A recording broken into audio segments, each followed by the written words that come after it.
I am a man and I am actually pregnant.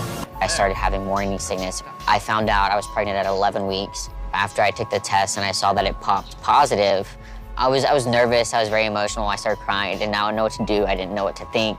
As a gay person, I don't think I ever really planned for biological children. Pregnancy was definitely not part of Wiley's plan. The same-sex couple was deeply conflicted. Should they give the baby up for adoption or keep it? But even though the pregnancy was unplanned, Wiley felt he had already grown attached to the child, so he hoped Stefan would agree to keep the baby. Stefan fully supported his partner's decision, but doubts began to surface. How could a man actually get pregnant? And how could Stefan be certain the child was his? The truth is that Wiley is transgender. He had wanted to be a man since childhood, and had undergone various surgeries. It's important to note that there are only a few hundred documented cases of transgender men becoming pregnant worldwide. Because they retain their internal reproductive organs and have not used testosterone long-term, they are still capable of conceiving. However, this is viewed as an extreme conflict between gender identity and biology. Wiley believed he could no longer get pregnant, but some of his female characteristics had not completely disappeared. The only good news was that medical tests revealed the baby was perfectly healthy. Although Wiley had been taking medication long-term to maintain their gender transition, the child was not affected by this. They are both about to become fathers. However, Wiley did not want to give birth in a hospital, because they refused routine prenatal interventions and believed in the body's ability to heal itself, so they decided to have a water birth. Wiley practiced this repeatedly with their midwife, so that when labor actually began, they could react quickly, without causing harm to the adult's body.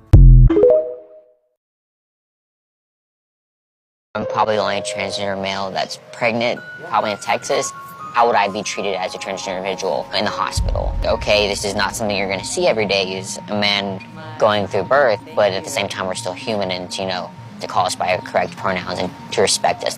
This situation is truly rare. For a transgender person like Wiley to become pregnant is an extremely rare occurrence. However, it is not well received by society. There are approximately 100 to 200 cases of transgender men becoming pregnant each year across the United States, making them a minority within a minority. In fact, most insurance companies refuse to cover the costs associated with transgender pregnancies. In conservative religious circles, transgender pregnancies face double scrutiny. They are labeled perverts while being pressured to keep the baby. Wiley didn't want to give birth in a hospital, so he discussed water birth with a midwife and made extensive preparations for it. He wanted more than anyone for his child to be born safely. Upon learning that Wiley was about to give birth, his friend called him urgently, as he was also concerned about the situation. Giving birth as a transgender person is undoubtedly an extremely difficult process. His friend advised him to prepare to go to the hospital in advance, because water births are not foolproof. To be on the safe side, Wiley practiced in advance, but just as his friend had feared, giving birth as a transgender person is incredibly difficult. His labor lasted a staggering 54 hours, and he still hadn't successfully delivered the baby. So Wiley's boyfriend had no choice but to rush him to the hospital. It was an incredibly painful ordeal.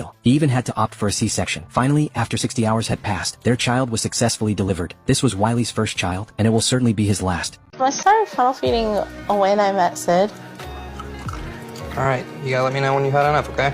Sid encourages me because, it's my goal, and he wants to help me reach my goal. And this feeding ritual isn't just about calories.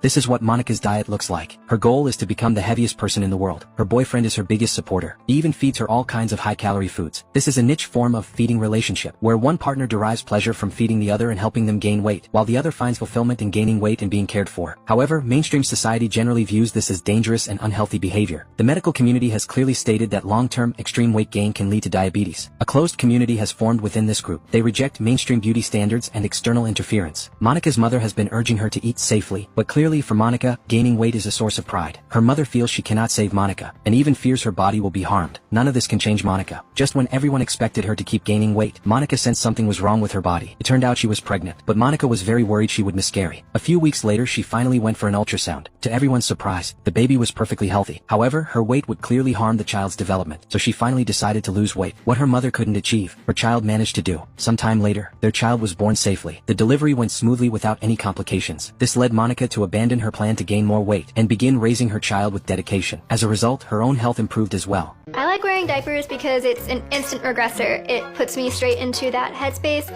It's also very comforting and it feels nice to sit with them. When I see Jess wearing diapers, I feel indifferent towards it.